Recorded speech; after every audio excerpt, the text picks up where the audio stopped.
당시의 세상을 그리스 로마 세계다 이렇게 부르죠. 당시의 그리스 로마 세계에서 종교, 문화, 교육, 철학의 중심지라 그러면 당연히 그리스 중에서도 당연히 아테네를 꼽을 수가 있습니다. 당시 로마에 살고 있던 귀족들과 명문 가문의 자제들을 어디로 유학을 보냈는가 하면 다 아테네와 그 근방의 대학으로 유학을 보냈죠. 그러니까 당시 세계에는 여전히 종교, 문화, 예술, 교육에 관해서는 그리스, 그 중에서도 아테네는 가장 으뜸되는 도시다, 중심이다 이렇게 말할 수가 있습니다. 사도 바울은 이 아테네에 지금 도착했습니다. 실라와 디모데가 내려오기를 기다리다가 아테네를 쭉 돌아다니면서 우상이 가득한 것을 보고 그의 마음에 굉장히 탄식하며 격분하는 마음이 들었어요. 그래서 회당을 찾아가서는 유대인들과 대화하고 또 장터에 가서는 헬라인들과 대화하면서 복음을 전하기 시작합니다. 당시에는 굉장히 많은 신전들이 이 아테네 시내에 있었다고 합니다. 지금도 아크로폴리스라고 불리는 그 높은 언덕 위에 보면 그 유명한 파르테논 신전이 있죠.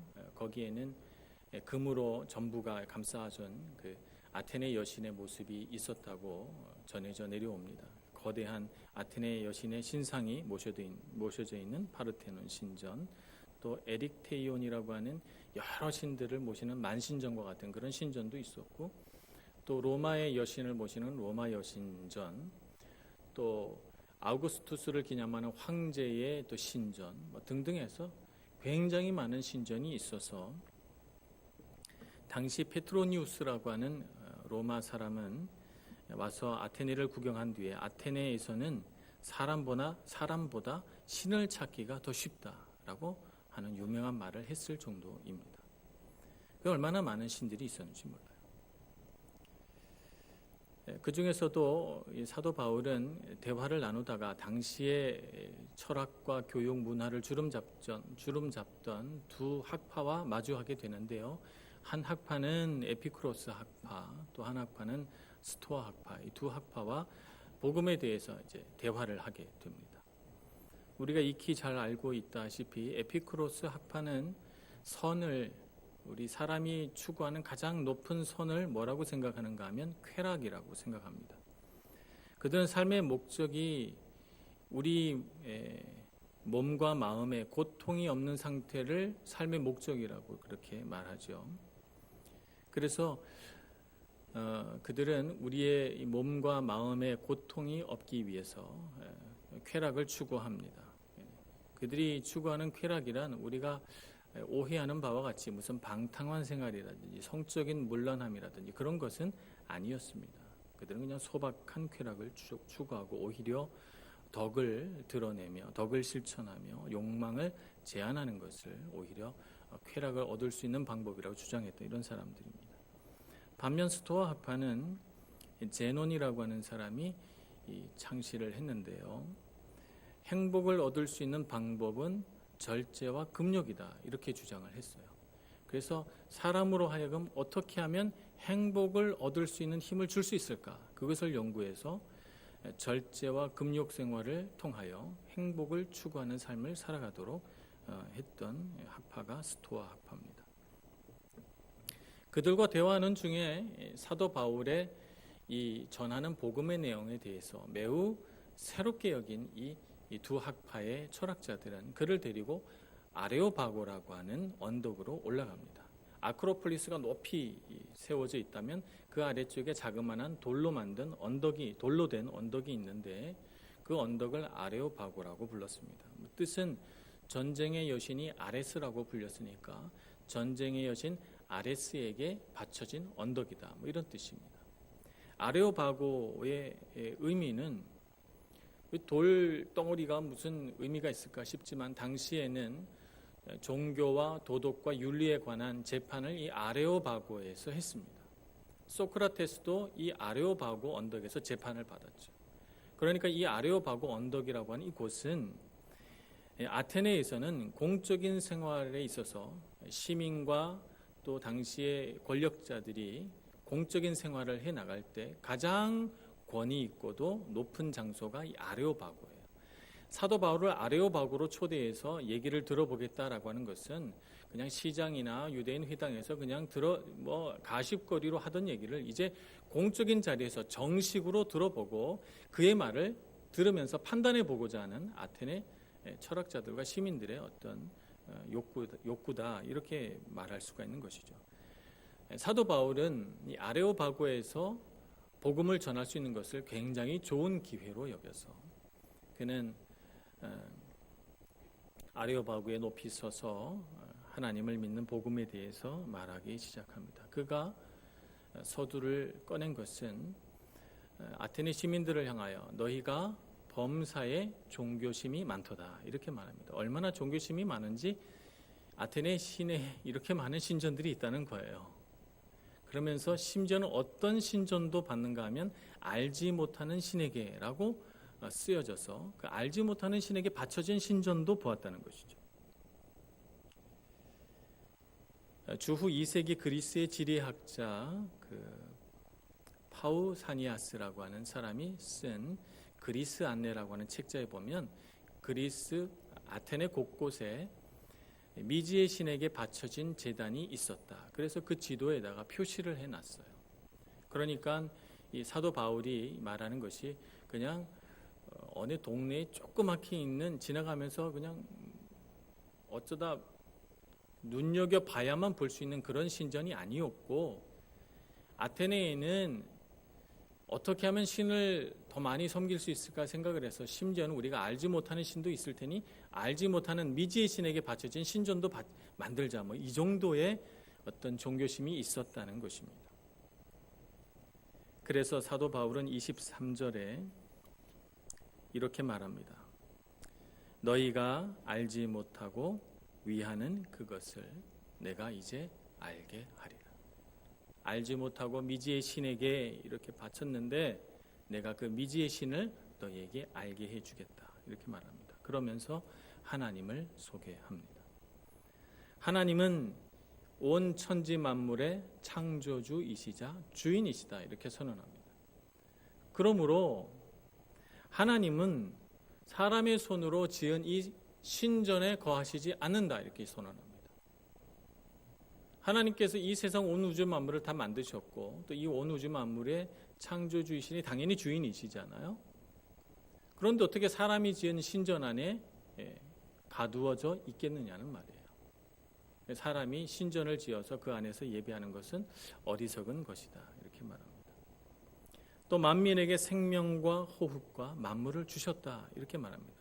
이 세상에 존재하는 모든 사람에게 생명을 주시고 또 그들이 먹고 마시고 살 수 있도록 만물을 다 허락하셨어요. 그런 하나님께서 무엇이 부족해서 사람에게 뭘 받으려고 애쓰겠느냐는 거예요. 그러니 신전에 가서 무슨 제물을 바치고 신의 마음을 즐겁게 해가지고 뭘 얻으려고 하는 그 모든 어떤 제사 행위가 부질없고 어리석은 일이다라고 그들에게 말합니다. 세 번째는 사람에게 시간을 정하여서 어떤 사람이든 어떤 나라든 어떤 권력자든 시간이 지나면 하나님 앞에 돌아가게 돼 있고 사람으로 하여금 거주의 경계를 정하여서 다 자기가 살 곳을 정해놓고 살게 하셨으니 이렇게 하신 이유는 우리가 다 하나님을 잘 모르지만 어떻게 하든지 더듬어서 하나님을 찾을 수 있는 방법을 가르쳐 주려 함이다라고 말하는 것입니다.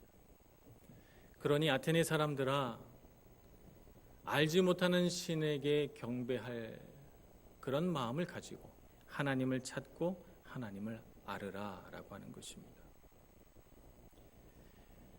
그래서 사도 바울이 그 설교 후반부에서 얘기하는 것은 그러므로 너희들은 이제까지 했던 그 모든 종교 행위가 잘못된 것임을 알고 회개하라는 거예요. 회개하고 하나님 앞에 용서를 구하고 예수 그리스도로 인하여서 나타난 하나님의 믿을 만한 증거를 보고 그를 믿으라. 그리하면 구원을 받으리라. 이렇게 말씀하고 있는 것입니다. 제가 사도 바울의 설교를 한번 재구성을 해봤습니다. 오늘날의 세계에는 이렇게 우상을 섬기는 신전들이 막 흩어져 있는 세상은 아닙니다. 인류가 그동안 쭉 발전하면서 많은 과학과 문명이 발전해서 옛날과 같이 그렇게 신비주의적인 그런 신을 섬기는 시대는 아마 끝난 게 아닐까 싶습니다. 그러나 오늘날에는 조금 더 정교하게 만들어진 또 다른 신이 우리에게 있습니다. 오늘날 우리가 살아가는 이 세상을 자본주의라고 합니다. 자본주의라고 하는 것은 자본을 획득하고 자본을 축적하고 그것을 통해서 자신의 부를 점점 더 많아지게 하려는 생각으로 만들어진 사회라는 거예요. 그러다 보니까 자본주의 사회에서는 제일 중요한 것이 돈이에요. 돈이 제일 중요하고 돈을 많이 가진 사람이 존중받고 돈을 많이 가진 사람이 권력도 얻고 돈을 많이 가진 사람이 교육도 더 잘 받게 되고 돈을 많이 가진 사람들에게 높임을 받는 그런 현상이 일어나는 사회라는 것입니다. 그러니 오늘날의 세상에서 숭배하는 것은 뭐냐면 돈이에요. 곳곳에서 돈을 숭배합니다. 어떻게 하면 돈을 더 많이 벌 수 있을까가 사람들의 머릿속에 깊이 들어와 있는 생각이고 어떻게 하면 내가 이 돈을 가지고 더 많은 내가 원하는 것들을 교환할 수 있을까? 돈으로 뭐든지 교환할 수 있으니까 그런 생각을 합니다. 그러다 보니까 돈이 하나님이 돼서 이 돈을 얻으려고 하는 생각에서 돈 때문에 사람을 속이고 돈 때문에 친구를 버리고 돈 때문에 괴롭고 힘든 일들을 겪게 되고 돈으로 인하여서 많은 어려운 일들이 생기는 것을 봅니다. 돈을 가지고 행복해지려고 했고 더 많은 돈을 벌어서 좀 더 가치로운 삶을 살기를 원했건만 꼭 그렇게 되는 것만은 아닌 우리의 세상을 보게 됩니다. 서울대학교 최인철 교수는 그의 행복 특강에서 삶의 만족도가 돈을 많이 벌면 벌수록 증가하는 것은 맞다 이렇게 말합니다. 삶의 만족도가 높아지지만 그러나 어느 수준에 가면 돈을 점점 더 많이 벌어도 우리 삶의 기쁨은 거기에 비례해서 더 증가하지는 않는다. 어느 수준까지는 증가하지만 그 다음부터는 쭉 정체돼 버린다는 거예요. 그러니 우리 마음속에 갖고 있는 돈에 대한 환상은 절반은 거짓인 것이죠. 최인철 교수는 오히려 물질주의가 강한 사람일수록 삶의 만족도는 떨어진다고 말합니다. 오히려 그의 마음속에 부정적인 정서, 우울감이라든지 혹은 불안함이라든지 근심 걱정이라든지 이런 것은 오히려 물질주의적인 성향이 강한 사람일수록 그것은 더 증가한다는 거예요. 물질을 획득하고자 하는 그 욕심에 사로잡히면 오히려 행복하지 않게 되고 다른 사람을 향해서 신뢰하는 마음이 낮아지고 오히려 경쟁하고 다른 사람을 이기고자 하는 마음이 강해져서 그의 삶에는 행복은 점점 사라지게 됩니다. 디모데후서 3장 1절 2절 말씀에서는 이렇게 말합니다. 디모데후서 3장 1절 2절 너는 이것을 알라 말세에 고통하는 때가 이르러 사람들이 자기를 사랑하며 돈을 사랑하며 자랑하며 교만하며 비방하며 부모를 거역하며 감사하지 아니하며 거룩하지 아니하며 그 뒤에도 쭉 나와서 굉장히 많습니다만 한 2절까지만 읽어도 메시지는 충분할 것 같아요. 오늘날의 이 세상을 단적으로 설명한 것 아니겠습니까? 아테네가 아직 문화와 예술과 교육의 중심이던 때에도 이 말씀이 동일하게 맞았던 것처럼 오늘날에도 자본주의와 물질주의 속에 살아가는 우리에게도 오늘 이 말씀이 동일하게 맞다는 생각이 듭니다. 오늘날 많은 사람들이 자기를 사랑하고 돈을 사랑하고 교만하고 자랑하고 하나님보다 하나님이 아닌 다른 것, 이 세상의 물질과 돈과 명예와 다른 가치들을 쫓으며 살아가니 옛날에 그 아테네에서 수많은 신전들이 있던 그 시대와 모양은 바뀌었지만 별로 다르지 않은 세상을 우리가 살아가고 있다. 이렇게 제가 말씀드리면 과언일까요? 오늘날 우리는 하나님을 섬기되 하나님만을 섬기는 것이 아니라 돈을 얻기 위해서 하나님을 섬기는 것은 아닐까? 정말 우리에게 주인 노릇하고 있는 것은 물질이요 돈이 아닐까? 이런 생각을 해보면서 하나님을 섬길 줄 아는 참된 사람이 되어야 우리가 진짜 행복한 사람이 된다는 우리 기독교의 진리를 알아야 할 줄로 믿습니다. 마태복음 5장 3절에서는 예수님은 우리에게 이렇게 말씀하십니다. 심령이 가난한 자는 복이 있나니 천국이 그들의 것입니다. 마음이 가난해야 행복하다는 거예요. 마음이 가난해야 행복하고 행복한 사람이 살아가는 땅이 천국과 같은 거예요. 천국은 죽어서 가는 곳이 아니고요. 우리 마음이 가난해짐으로 이 세상을 살면서 누리는 천국이 우리가 누리는 진짜 천국인 것입니다. 마음이 가난하지 않고 마음이 부해지면 어떻게 되는가? 요한계시록 3장 17절 말씀에 보면 마음이 부자인 라오디게아 사람들을 소개합니다. 네가 말하기를 나는 부자라 부요하며 부족한 것이 없다 하나 내 공고한 것과 가련한 것과 가난한 것과 눈먼 것과 벌거벗은 것을 알지 못하는도다. 마음이 부하면 마음이 부자이면 자신이 얼마나 영적으로 가난한 자이며 자신이 얼마나 눈먼 삶을 살아가고 있으며 얼마나 헐벗은 삶을 살아가고 있는지 모르게 됩니다. 마음이 부자이면 누군가가 자신을 존중하고 잘해주며 선을 베풀어도 그것이 감사한 마음이 들지 않아요. 왜냐하면 자신이 부자니까. 그러나 마음이 가난하면 안 그렇습니다. 마음이 가난하면 누가 조금만 나에게 잘해줘도 그게 너무 감사하고 누가 나에게 미소만 보내도 너무 기쁘고 좋지요? 마음이 가난하니까. 마음이 가난한 사람은 감사가 있어요. 마음이 가난하니까 작은 일에도 감사합니다. 오늘 아침에 제가 이렇게 교회를 오는데 오늘 분명히 날씨가 맑다고 했는데 비가 오고 있어요. 그래서 또 비가 안 오면 우리 성도님들 교회 안 오실까 봐 걱정이 돼서 비 좀 그쳤으면 좋겠다. 일기예보가 좀 맞았으면 하면서 제가 하늘을 쳐다봤더니 저쪽 동쪽 하늘에다 선을 딱 긋듯이 구름이 끊어지면서 푸른 하늘이 쫙 오고 있더라고요. 그래서 조금 있으면 비가 그치고 푸른 하늘이 되겠구나. 그러면서 하늘을 쳐다보는데 얼마나 감사한지.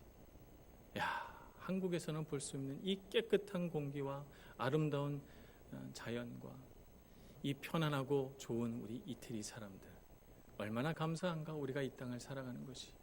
이런 생각이 들었어요. 여러분 마음이 가난해야 됩니다.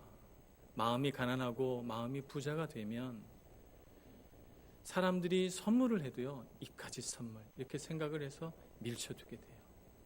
사람들이 자신에게 존중하고 잘해주면 참 감사하다. 나 같은 사람에게 이렇게 잘해주다니 이런 생각을 못하고 왜 나한테 이것밖에 못하지? 이런 마음이 들어가요. 마음이 부자가 되면 말입니다. 우리는 마음이 가난한 사람이 되어야 할 줄로 믿습니다. 끊임없는 마음의 가난을 추구해야 됩니다. 그렇기 때문에 우리가 많이 가지는 것을 추구하기보다는 자꾸 나누는 것을 추구해야 됩니다. 베풀어야 하고 나누어야 하고 그리고 우리가 돈을 가지고 더 많은 소유물들을 늘리기보다는 그 돈을 가지고 좀 더 가치로운 일들에 써야 합니다.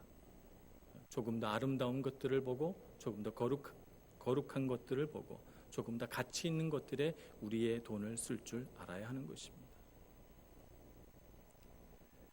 디모데전서 6장 10절에서는 이렇게 말합니다. 제가 굉장히 여러 번 읽은 말씀이지만 돈을 사랑함이 일만 악의 뿌리가 되나니 이것을 탐내는 자들은 미혹을 받아 믿음에서 떠나 많은 근심으로써 자기를 질렀도다.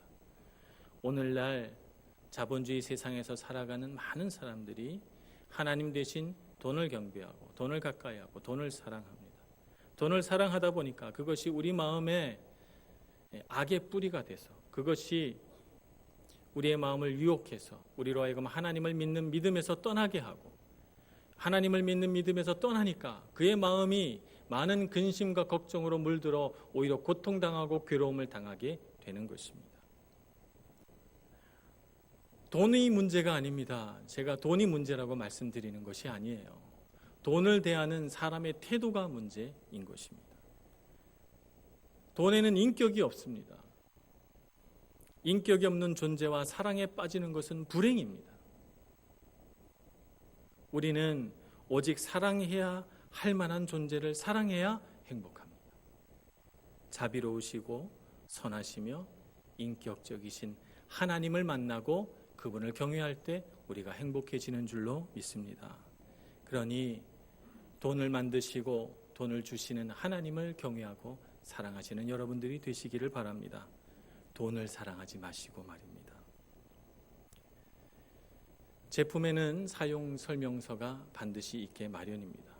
저는 이태리 땅에 있다가 보니까 이 말이 좀 어둔해서 무슨 제품을 사도 사용 설명서를 이렇게 끈기 있게 읽어야 되는데 그렇게 하지 못하고 그림 잠깐 보고 제품을 사용하게 되는 나쁜 버릇이 들었어요. 핸드폰을 살면 한국에서는 핸드폰 사용 설명서 이렇게 쭉 제가 다 읽어봅니다만 이태리 말로 돼 있으니까 제가 잘 몰라가지고 그냥 무조건 막 아무거나 눌러서 씁니다. 큰 문제 없어요. 뭐 그렇다고 해서 제 인생이 무너지는 일을 생기지 않습니다. 그러나 여러분, 만약 약국에서 약을 처방을 받아서 사왔을 때 그렇게 써도 됩니까? 안 됩니다. 약은 반드시 정해진 용량대로 먹어야 되고 양은 반드시 어떤 증세는 어떤 약을 먹으라는 처방전이 있기 마련입니다. 그런데 뭐 대충 아무렇게나 먹어도 되겠지 생각하고 약을 먹었다가는 큰일 납니다. 우리 생명을 잃을 수도 있습니다. 그러니까 제품 사용 설명서를 안 읽고 대충 써도 될 수 있는 게 있는가 하면 꼭 제품 사용 설명서를 보고 사용해야 되는 것도 있는 것입니다. 사람은 하나님이 지으셨습니다. 사람이 이 땅을 살아갈 때 사람이 어떤 목적으로 사용돼야 가장 아름답고 가치롭고 행복할까? 라고 하는 것을 누가 잘 아십니까? 만드신 분이 잘 아시죠? 만드신 분이 제일 잘 아십니다. 드라이버를 만든 사람은 이 드라이버를 어떻게 사용해야 잘 알고 핸드폰을 만든 사람은 어떻게 이 핸드폰을 써야 잘 쓰는 것인지 잘 알듯이 사람은 우리를 만드신 하나님이 우리의 사용법을 가장 잘 아십니다. 그러면 우리가 누구에게 나아가서 물어야 우리가 행복한지 그 비결을 알 수 있습니까? 하나님께 나아가야 됩니다. 그런데 우리가 우리 몸의 사용법, 우리 영의 사용법을 몰라서 대충 아무렇게나 쓰다가 가지 뭐 이렇게 생각한다면 우리 인생은 얼마나 허무하고 아무 소망이 없는 인생이 되겠습니까? 기독교에서는 사람의 모습을 세 가지로 나눕니다. 하나는 하나님께서 창조하신 원형의 사람. 하나님께서 창세기 2장에 보면 자기의 모양과 자기의 형상을 따라서 사람을 만들었다고 했습니다. 그리고 그 코에 생기를 후 불어넣어서 사람으로 하여금 살아있는 영, 생명이 되게 하셨다. 이렇게 말씀합니다. 이것이 기독교에서 말하는 사람의 한 모습입니다. 또 하나는 하나님께 범죄하고 하나님이 먹지 말라고 하신 선악과를 따먹고 추방된 사람의 모습입니다. 이 사람은 죄로 인하여 그의 마음이 오염되고 부패하고 타락했어. 아무리 자기가 노력을 해도 하나님께서 만드신 그 창조 원형에 도달할 수 없는 저주받은 인간이에요. 죄로 인해서 평생을 죄책감과 괴로움과 근심에 눌려 살아가는 사람이죠. 세 번째 유형의 사람은 예수 그리스도의 보혈의 피로 새롭게 된 사람이죠. 그분께서 우리의 죄를 친히 담당하시고 우리의 모든 죄를 자신의 십자가로 지고 가심으로써 우리가 죄에서 해방됐다는 거예요. 그래서 예수님을 믿는 사람은 그런 모든 죄의 무거운 짐과 괴로움에서 벗어납니다. 우리가 이 땅을 어떻게 살아가야 가장 행복할까요? 예수님을 알고 그분을 뒤따르고 우리로 하여금 치명적인 어떤 결함을 갖게 하는 이 죄라고 하는 문제를 예수님 안에서 해결한 사람이 인생을 가장 행복하게 살아갈 줄로 압니다. 그러므로 대충 살자, 세상에 많은 사람들이 선택하고 살아가는 방식으로 나도 그냥 더불어 그냥 같이 가는 거지, 이렇게 생각하면서 대충 살려고 하지 마시기를 부탁을 드립니다. 우리는 주님의 사람이고 우리를 가장 아름답고 가치롭게 사용하는 방법을 예수 그리스도 안에 감추어 두신 하나님을 찬양합니다. 그분 안에서, 우리가 예수님 안에서 새롭게 살아가는 법을 배웁니다. 예수님의 성품을 담고 예수님께서 살아가신 인생을 우리가 뒤따라 가려고 하는 것은 거기에 우리를 향한 하나님의 최고의 사용법이 있기 때문입니다. 그러므로 예수님을 닮고 예수님을 쫓아 살아가는 것이 우리에게 가장 큰 행복인 줄 알고 주님을 바라보고 주님을 뒤쫓아 가시는 여러분 모두가 되시기를 간절히 축원합니다. 기도하겠습니다. 자비로우신 하나님, 참으로 이 세상에 우리의 눈과 귀를 어둡게 하는 많은 우상들이 존재합니다. 우리는 그것을 알기도 하고 때로는 모르기도 하면서 세상이 쫓아가는 대로 살 때가 너무나도 많이 있습니다. 주여, 저희들을 돌이키사 하나님을 알게 하여 주옵소서. 예수님을 의지하여 구원받게 해주시고 예수님을 뒤따르는 삶을 살게 해주시고 예수님 때문에 행복한 삶을 살게 하여 주옵소서. 예수님의 이름으로 기도합니다. 아멘.